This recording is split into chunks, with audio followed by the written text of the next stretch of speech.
বন্ধুরা, আজকের এই ভিডিওতে আমরা জানব হস্তকরতলে বৃহস্পতির ক্ষেত্র শুভ বা অশুভ হলে কি হয়। জ্যোতিষ ও বাস্তু সম্পর্কিত ভিডিওর জন্য চ্যানেলটি সাবস্ক্রাইব করুন। যদি বৃহস্পতির ক্ষেত্র উচ্চস্থ ও প্রশস্ত হয় তাহলে তা শুভ বলে বোঝা যায়। হস্তকরতলে বৃহস্পতির স্থানে ক্রস চিহ্ন থাকলে তা শুভ ফল বোঝায়, অর্থাৎ উঁচু ঘরে বিয়ে হয়, বিয়েতে অর্থলাভ হয়। বৃহস্পতি শুভ হলে সে অপরের উপরে বা কাজে প্রভাব বিস্তারে সক্ষম হয়। তার কর্তৃত্ব করার ক্ষমতা থাকে জন্মগতভাবে। সে কর্তৃত্ব করতে ও সংগঠনমূলক কাজ করতে পারে। 10-এর একজন হতে, অর্থাৎ নিজেকে বড় করে তুলতে এবং অপরের উপরে প্রভুত্ব করতে বৃহস্পতি বিশেষ সহায়ক। দেশনেতা, বিখ্যাত উকিল, বক্তা, শিল্পী প্রভৃতির বৃহস্পতি উন্নত থাকে।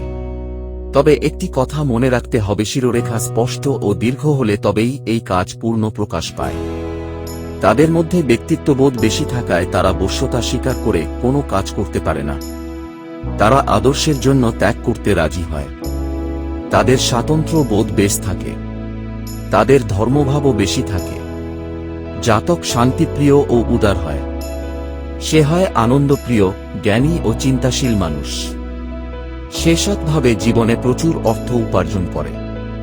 মেয়েদের হাতে এটি প্রশস্ত ও উঁচু হলে তারা নম্র ও ধার্মিক হয়, তবে তাদের মধ্যে অহংকারের ভাব বেশি থাকে। বৃহস্পতির ক্ষেত্র নিচস্থ ও অপ্রশস্ত হলে এর বিপরীত ফল হয়ে থাকে। জন্মে হয় সংকীর্ণচেতা ও সন্দেহবাতিক যুক্ত।